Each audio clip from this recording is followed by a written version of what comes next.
pregadas. Abramos a palavra de Deus no segundo livro dos Reis, no capítulo 18, para lermos ali dos versículos 1 a 6 a história de uma reforma que aconteceu no reino de Judá, sob o comando do rei Ezequias. Segundo Reis 18, 1 a 6, fala quando Deus reforma a sua igreja, produzindo uma transformação no culto.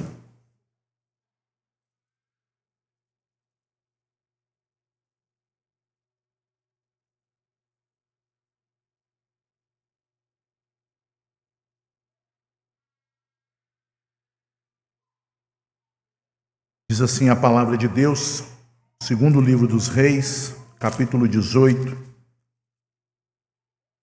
versos de 1 a 6. No terceiro ano de Oséias, filho de Elá, rei de Israel, começou a reinar Ezequias, filho de Acás, rei de Judá. Tinha 25 anos de idade quando começou a reinar, e reinou 29 anos em Jerusalém. Sua mãe se chamava Abi e era filha de Zacarias. Fez ele o que era reto perante o Senhor, segundo tudo o que fizera Davi seu pai. Removeu os altos, quebrou as colunas e deitou abaixo o poste ídolo, e fez em pedaços a serpente de bronze que Moisés fizera, porque até aquele dia os filhos de Israel lhe queimavam incenso e lhe chamavam Neustã.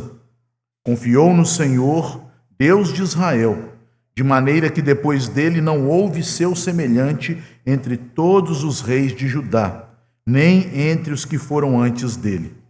Porque se apegou ao Senhor, não deixou de segui-lo e guardou os mandamentos que o Senhor ordenara a Moisés. Oremos. Pai bendito, estamos diante da Tua palavra e sabemos, ó Deus, que a Tua palavra ela é poderosa, pois o Senhor a magnificou acima de tudo, o Teu nome e a Tua palavra pela qual o Senhor criou o universo e o sustenta, palavra que se fez carne na pessoa do Teu Filho e que nos foi dada pelo ministério de profetas e apóstolos, palavra pela qual somos vivificados e recebemos a vida eterna. Mas sabemos, ó Deus, que a palavra em si mesma não pode produzir, ó Deus, mudança em nós, se o Teu Espírito não aplicá-la ao nosso coração. E é por esta razão que antes, ó Deus, de meditarmos nela, nós suplicamos, ó Pai, que o Teu Santo Espírito dê àqueles que são Teus filhos entendimento da Tua vontade. Produza em nós um coração obediente à Tua voz, um coração servil e submisso à Tua vontade. Quebranta, Senhor, toda a resistência que há em nós, à Tua voz que nos ordena seguir aquilo que Te agrada e não aquilo que agrada a nossa natureza corrompida. Pedimos também, ó Deus, que pela Tua palavra, aplicada ao coração do homem pelo Espírito Santo, que o Senhor vença a obstinação do velho homem, daqueles que ainda não se entregaram a Cristo, daqueles que ainda não conheceram o poder do mundo vindouro, o poder, Senhor, do Teu Espírito glorioso. Manifesta, Senhor, salvação, conduzindo-nos, Senhor, a entender o Santo Evangelho, que embora não esteja explícito nas páginas do Antigo Testamento, é, ó Deus, manifesto em toda a Escritura. Que o Senhor nos dê entendimento destas coisas. Assim oramos, em nome de Jesus. Amém. Meus irmãos, ao longo de toda a história do povo de Deus, tanto a história sagrada que se encontra nas Escrituras, quanto também a história da igreja, que não é uma história registrada por meios inspirados, como na Bíblia, mas da qual nós temos notícia, nós podemos perceber que ao longo de toda a história do povo de Deus, há uma tendência, principalmente após momentos de bênção, de momentos de opulência, de momentos de crescimento do povo de Deus, há uma tendência de afastamento da palavra. Gerações que precedem aqueles que foram muito fiéis e abençoados, ao receberem os benefícios do avivamento, ao receberem os benefícios de uma vida piedosa de seus antepassados, estas novas gerações, ao longo de toda a história, tendem a se afastar de Deus. Isso é estranho, mas é uma verdade. Principalmente no que diz respeito à adoração verdadeira. Nós podemos notar claramente esta dinâmica na história do povo de Israel. Havia reis piedosos, reis que estabeleciam a adoração ao Senhor, reis que reformavam o culto segundo os padrões determinados pela lei de Deus dada a Moisés, mas depois que aqueles reis partiam, havia então uma tendência das novas gerações se desviarem dos caminhos que foram traçados pelos seus pais. Mas louvado seja o Senhor, porque também nós percebemos um movimento na história de que todas as vezes que isto acontece, Deus age. Quando parece que as coisas estão perdidas, quando nós pensamos que as trevas vão dominar, como diziam os antigos puritanos, post tenebras lux, que significa, após as trevas, Deus envia a sua luz. E como Deus tem feito isso ao longo da história? Deus levanta pessoas, homens, mulheres fiéis, pessoas comprometidas com a sua palavra, pessoas e famílias de um coração verdadeiramente piedoso para conduzir o povo de Deus, a sua igreja, tanto a igreja do Antigo Testamento, que estava ali circunscrita à nação de Israel, e agora nos tempos de Ezequias, ainda mais circunscrita ao povo de Judá, quanto também a igreja de Deus em nossos dias, que é universal, espalhada por toda a terra.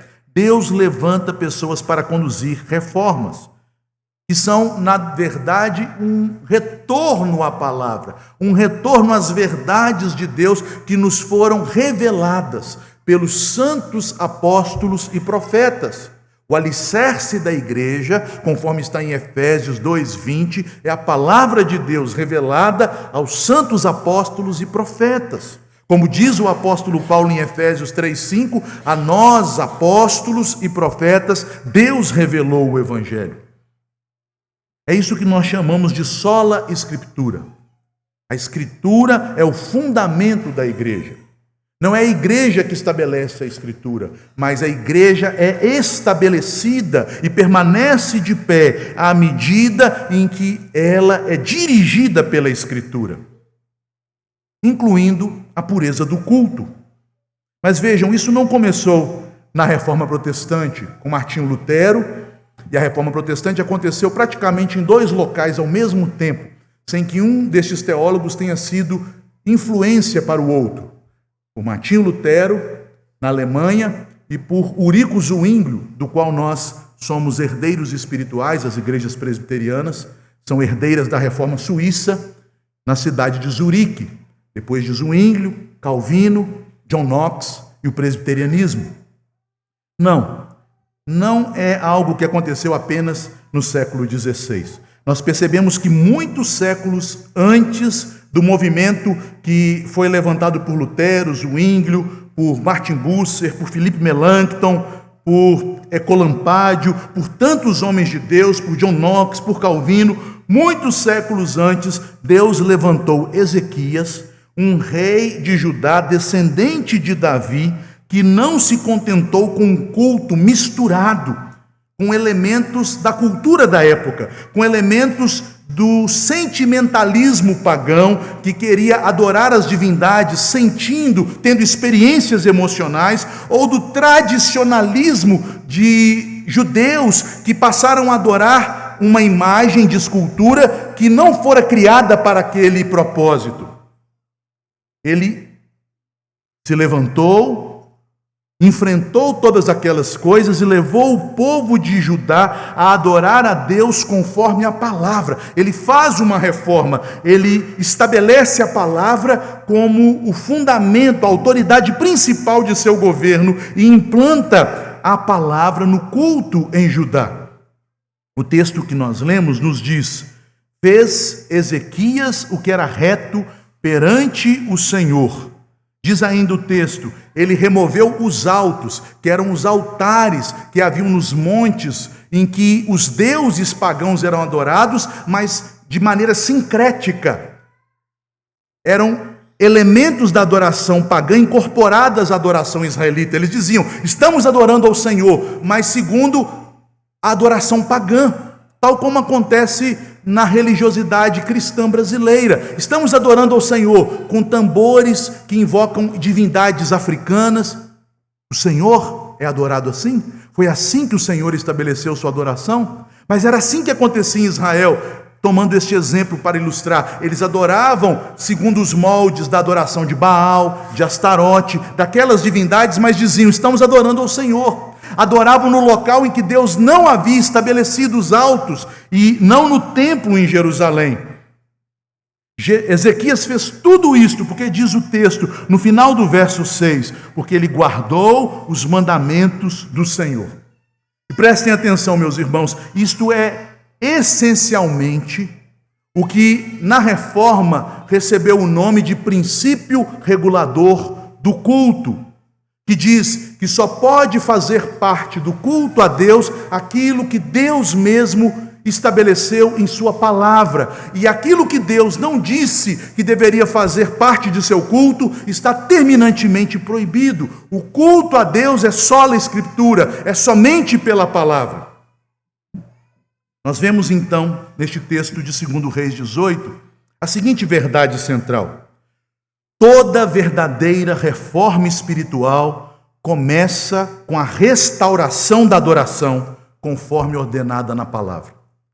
Toda verdadeira reforma espiritual começa com a restauração da adoração, conforme Deus ordenou em sua palavra. É por isso que em nossos dias se fala muito de reforma, mas se vê pouco movimento de reforma. Reforma que não começa com adoração, reforma que não começa com culto, é uma reforma que parte do coração do homem, movida por motivações humanas e que fatalmente haverá de falhar. A reforma verdadeira, a reforma espiritual começa com a restauração da adoração conforme Deus ordenou em sua palavra. Foi isto que Ezequias fez, foi isto que Calvino, Lutero e todos os reformadores fizeram. A sua preocupação não era principalmente de teologia ou das condições sociais e econômicas dos países dos quais eles estavam inseridos. Sua preocupação primeira era a reforma do culto, da adoração, segundo a palavra. Vejamos como nós podemos perceber esta verdade que eu acabei de dizer no texto. Percebam, meus irmãos, que em primeiro lugar o texto nos mostra que a reforma começa com culto, abrindo as portas do templo. Veja que o texto nos diz no versículo 3 que Ezequias fez o que era reto perante o Senhor, segundo tudo o que fizera Davi, o seu pai. Mas aqui, no livro dos Reis, nós não encontramos o que é isto que ele fez. Só é dito, aquilo que ele fez nos é expresso, não como a descrição de suas ações reformatórias, mas como uma avaliação. Olha, o que ele fez era bom. Mas nós nos perguntamos, o que ele fez que era reto? O que ele fez que era tão bom? A resposta a Bíblia nos dá em outro texto, no texto de 2 Crônicas, que também nos fala de forma mais detalhada acerca de todas as reformas de Ezequias. E no capítulo 29, no versículo 3, nós temos ali aquela que foi a primeira ação do governo de Ezequias. E é interessante que quando um rei assume o trono, a primeira ação ela é emblemática. Ela mostra qual será o padrão daquele governo, qual será a ênfase daquele governo. E veja o que diz em 2 Crônicas 29, 3. No primeiro ano do seu reinado, no primeiro mês, veja, a coisa mais importante, Ezequias abriu as portas da casa do Senhor e a reparou. Ezequias abriu as portas da casa do Senhor. Meus irmãos, Ezequias, ele governou em tempos muito difíceis. O seu reino era um reino pequeno e dividido, um reino pressionado por um grande império que já estava conquistando o reino vizinho de Israel, o Império Assírio. Ele vivia em tempo de crise econômica, de guerra, de conflito político. Com relação às condições internas, ele vivia em um tempo de conflito de poder interno. Se nós formos ler a história dos reis de Judá, nós vamos perceber que eles ficavam pouco tempo no trono, porque havia uma disputa política entre os príncipes herdeiros de Davi para assumirem o trono de Judá. Sem falar dos problemas sociais que são denunciados por todos os profetas naquele contexto. Famílias dilaceradas, prostituição, carestia, roubo, mentira, engano. Às vezes nós temos a ilusão de que os tempos antigos eram mais fáceis, mas, meus irmãos, os tempos que nós vivemos, eu ouso dizer, são mais fáceis do que os tempos em que Ezequias assumiu o trono de Judá para governar. E ele não assume no primeiro dia, no primeiro mês, com um programa contra a violência, com um programa de educação do povo, com um programa em prol das famílias, com um programa para tentar aliviar as pressões econômicas das nações ou dos impérios estrangeiros. Nada disso ele coloca como prioridade. No primeiro ano do seu reinado, no primeiro mês, abriu as portas da casa do Senhor. E nós observamos que, de fato, esta foi a tônica do governo de Ezequias. Pois quando sua nação foi invadida pelos exércitos assírios, o que ele faz? Ele pega a carta que impunha a rendição incondicional e apresenta na casa do Senhor que ele abrira no primeiro ano do seu reinado. Ele se prostra e chora diante do Senhor, naquela casa que ele abrira no primeiro ano do seu reinado, e o Senhor libertou Judá das mãos daquele grande império, com um grande morticínio, sem a necessidade de Ezequias reunir um exército. Portanto, meus irmãos, antes de Ezequias tomar qualquer outra decisão de reforma de seu reino, e eram necessárias reformas tributárias, econômicas, educacionais, de política interna, de política externa, mas antes de priorizar quaisquer destas coisas, ele prioriza o que é prioridade. Ele coloca em primeiro lugar o que é o principal, o culto que fora negligenciado por tantos anos. O templo estava fechado. O sacerdócio fora corrompido e substituído por um falso sacerdócio que adorava nos altos, segundo o gosto popular e segundo os padrões pagãos que haviam se infiltrado em Judá. O povo vivia na rotina do pecado religioso, que levava ao pecado moral e a todas as consequências danosas no campo político, econômico e social. Mas ele começa do começo.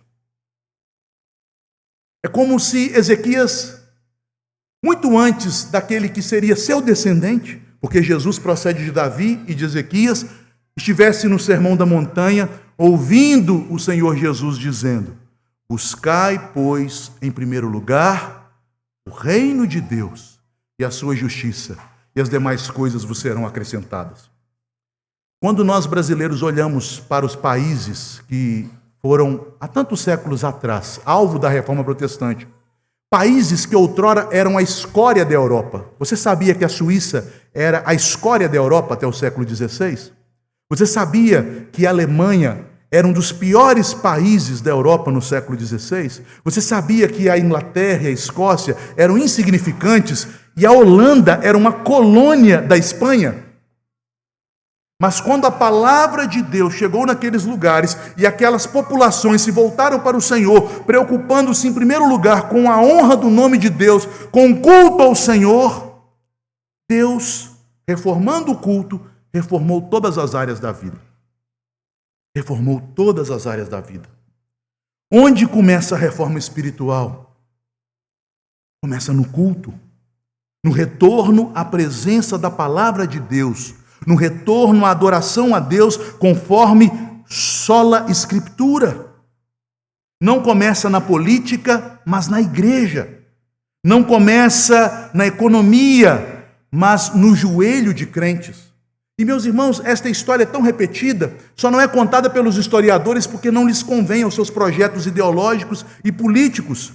De onde procede o milagre econômico da Coreia do Sul? senão de um avivamento produzido em um país arrasado pela guerra e pela fome, de crentes que, preocupados com a verdadeira adoração, se prostraram durante as madrugadas, todos os dias da semana, até que Deus reformou aquelas igrejas, avivou aquele país e transformou todas as outras áreas.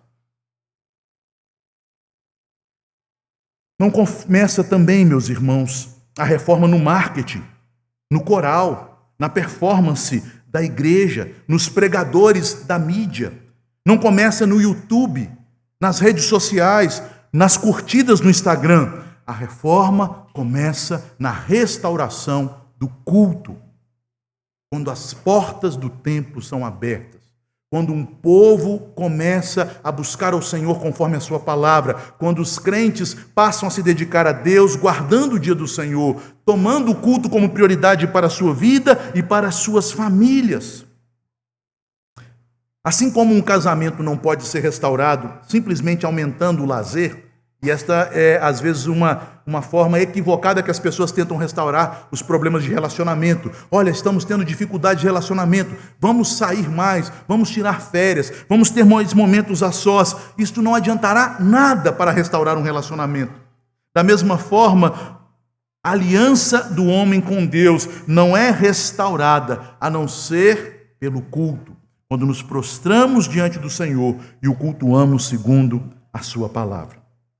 Portanto, a primeira coisa que nós aprendemos com a reforma de Ezequias é que a reforma começa quando as portas do templo são abertas. Em segundo lugar, a reforma exige purificar o culto da idolatria. Vejam que isto fica muito claro no versículo 4, que diz que Ezequias removeu os altos, que eu já expliquei, que era aquele culto sincrético feito fora do templo, nos montes, um culto mais agradável às pessoas, porque não era aquele culto solene, de acordo com as prescrições da lei de Deus, mas era um culto mais voltado para a sensualidade, para a dança, para festas. Mas ele removeu os altos, quebrou as colunas, que eram ídolos de fertilidade associados a órgão sexual e que terminavam aqueles cultos em orgias, como nós podemos ler no livro do profeta Oséias, no capítulo 6, que ele denuncia o culto nos altos, que terminavam com bebedice e orgias, um culto sensual que agradava o coração do homem caído. Ele deitou abaixo o poste ídolo e fez em pedaços a serpente de bronze. A serpente de bronze representa o tradicionalismo, que entra no culto, que penetra no culto como se fosse algo bom, porque veio da parte de Deus e, portanto, a sua prática agrada a Deus. A serpente de bronze, de fato, meus irmãos, era uma imagem que foi feita pela ordem do Senhor, quando séculos antes o povo estava no deserto e foi ameaçado devido à sua desobediência de morte pela picada de serpentes abrasadoras no deserto.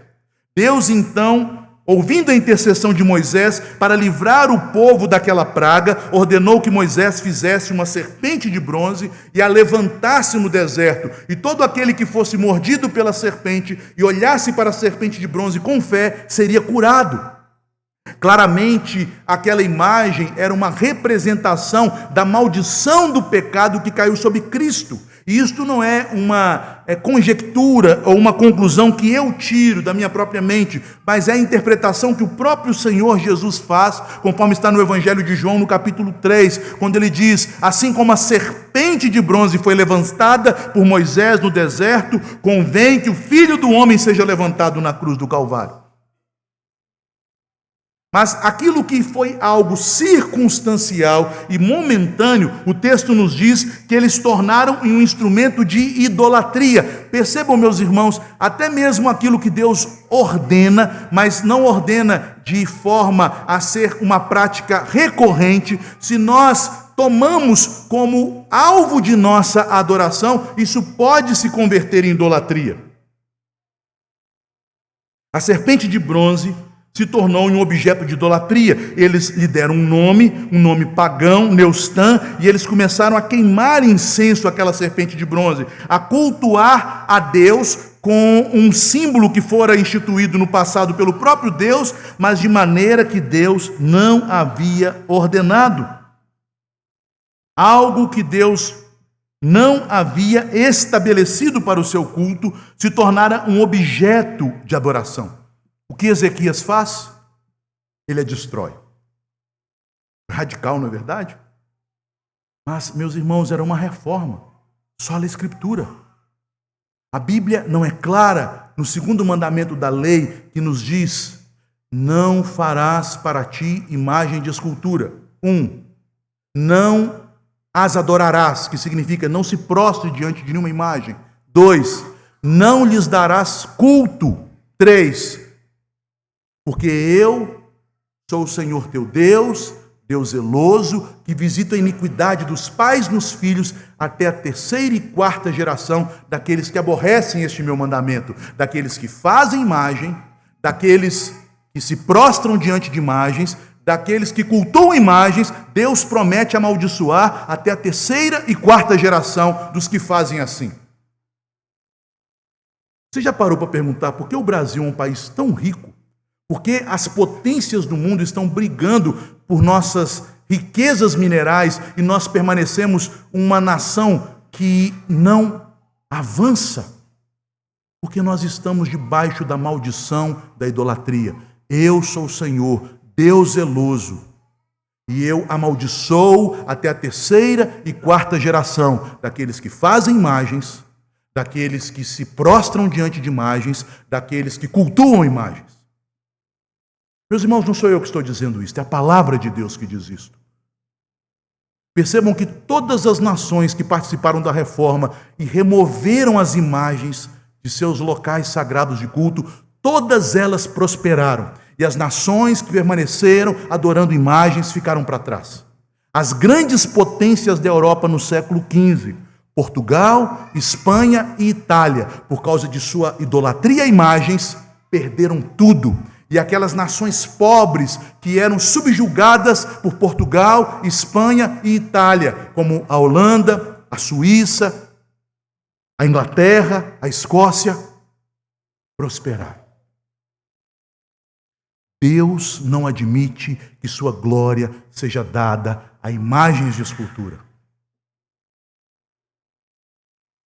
Mas a palavra de Deus é cheia de graça, porque ela nos diz que aqueles que não adoram imagens, aqueles que não fabricam imagens para adoração, aqueles que não se curvam e não cultuam imagens, Deus diz: eu farei misericórdia até 1000 gerações daqueles que me amam e guardam os meus mandamentos.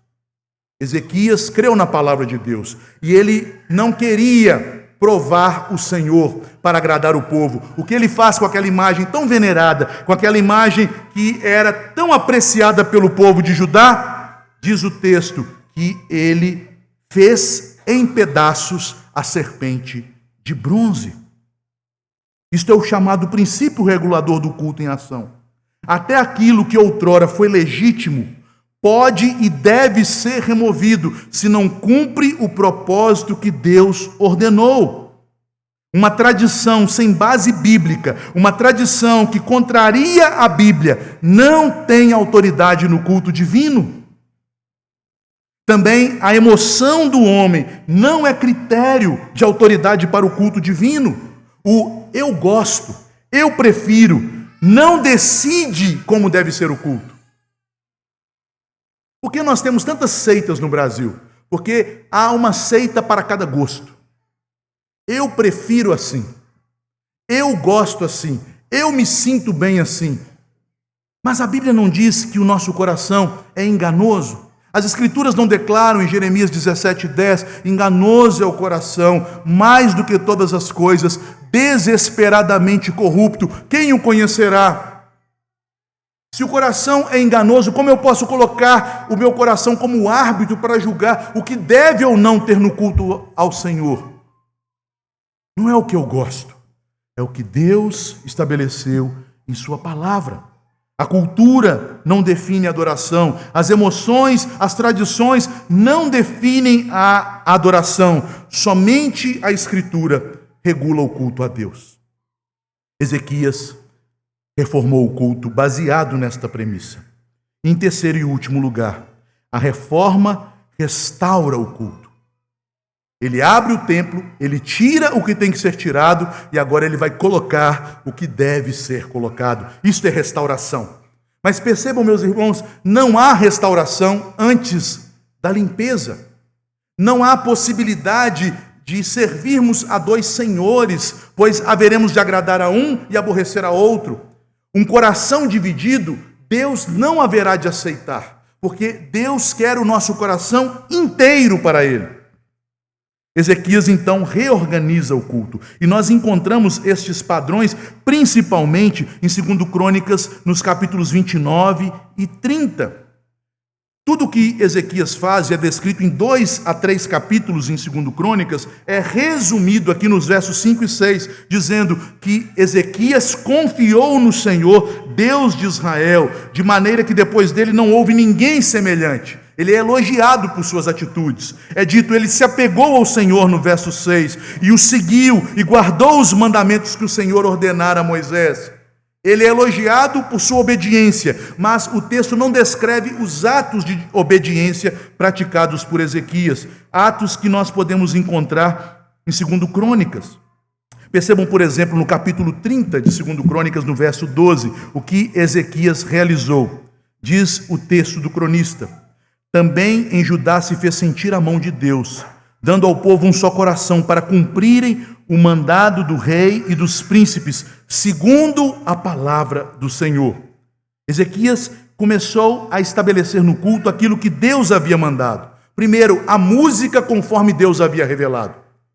Os instrumentos percussivos que foram proibidos no templo nos dias de Davi, quando Davi foi castigado severamente por fazer a arca ser carregada em carro de boi, seguido de instrumentos percussivos aos moldes do paganismo, numa musicalidade sensual, foram abolidos por Davi, amando do Senhor, e também nos dias de Ezequias, como você pode ler no capítulo 30 de 2 Crônicas.